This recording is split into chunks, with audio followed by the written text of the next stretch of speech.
And now I'm going to make, oh, you take, it's like a Reese's peanut butter cup, but this is peanut butter and jelly. And it's using really wholesome peanut butter, really wholesome chocolate with monk fruit or even date syrup, which is excellent. And you put it in so you lay down the chocolate in the cupcake thingamajiggies. You could do it anyway. You could probably plop it in whatever, however you want to put it in anything. You put it flat and cut it. I'm going to do this because it really comes out great. So if you like Reese's peanut butter cups, so your chocolate, your peanut butter, and then I take, I've never used frozen strawberries, but they were cheaper. So I let them thaw out. I'm going to put them in the blender because you use real strawberries, and then the fruit spread. Oh yeah. And you put those together in a blender. And then you use that for the strawberry, right? The strawberry jelly, like peanut butter and jelly. And then you cover it with more chocolate, a little sprinkle of salt on top. And you put it in the freezer. And it has to stay there because it's like an ice cream. And it's so, whenever you want a sweet treat, you go in there. All right, melting that beautiful 100% chocolate. Got my frozen strawberries thawed out with my fruit spread. And in a little while, I'll put the date molasses in there. I've never done that. I've usually only used monk fruit in there, but I'm going to give this a shot.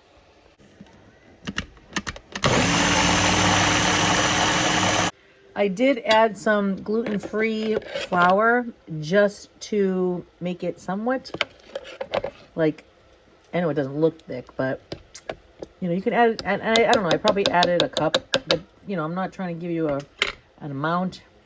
You just got to kind of feel it. There we are, and here we are. Once that's melted, I'll put the date syrup. Hopefully it'll work out good. I don't know. There you go. We added the date syrup to the sweetness that I like. We got the frozen strawberries and the fruit spread. And now I got chunky, unsalted, the Teddy peanut butter. And I added some gluten-free flour. I'm not measuring anything. I'm just going, because if you can't trust yourself, who can you trust? Instinct cooking, or my cooking stinks. All right, and I'm going to mix this up nice so it's kind of like I can just hold it, you know, and kind of like form it. So I kept on adding the gluten-free flour. You can use whatever you want, almond flour, regular flour. I'm just trying to make this on the healthier side for us. And I kept folding it in until it became really kind of like, you know, most of the shiny parts of the peanut butter. I mean, it was way worse than that, you know, with the oils in there. So now I can like form it and put it over the chocolate. I'll show you. So I'm dropping the chocolate in here just a little bit because we don't want to use all of that because we have to put some on top still. So I'll do that and then I'll show you what I'm going to do next to all of them. While you're putting this into here, you want to keep your burner on low. So the water underneath is constantly keeping it soft. Otherwise it'll get solid. Some of these are really perfect and some of these are really not. And it's okay. It's all right. You'll see. Now I guess I'm going to put down the strawberry next. Then go ahead and just spoon it in. Okay. You could put chocolate chips in there. I'm not, because I want to keep this really super on the healthier side.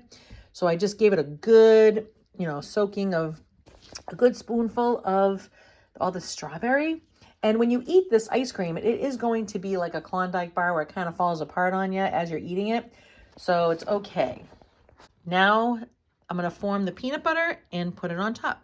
You want to get it so that your peanut butter, you know, it's not going to get all over your hands. See, that's how much flour you want to put in there. What I say, 20 of these. Now some have more peanut butter than others, and it's okay. You know, I didn't measure anything. It's probably like a tablespoon or 2 in some of them. And you don't want too much peanut butter unless you don't mind the calories, because there's 190 in 2 tablespoons. So now you can put date syrup in there if you want to make it extra, extra sweet, but I don't really care about all that. So I'm going to throw some chocolate on top of there. Voila, there is the salt. Look at that. Is that not beautiful or what?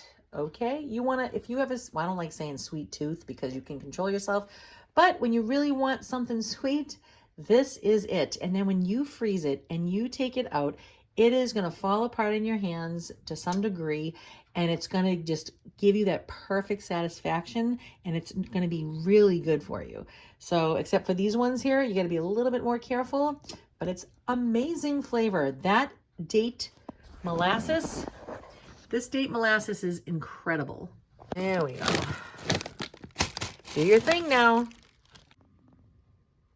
This is the dessert all frozen. As you can see, this one, you can tell it's really not frozen. That's the molasses, the date molasses. Still yummy. This is what it looks like. Yum, yum, yum.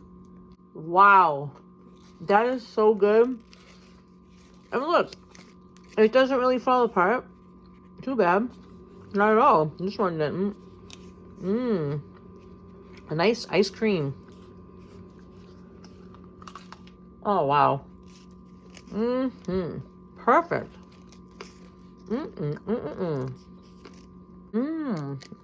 That stayed also nice. Very delicious. Everything is staying together beautifully. Honestly, look at that. The thing I have to say about the date molasses is the texture is great when you're eating it. Oh my gosh, perfect.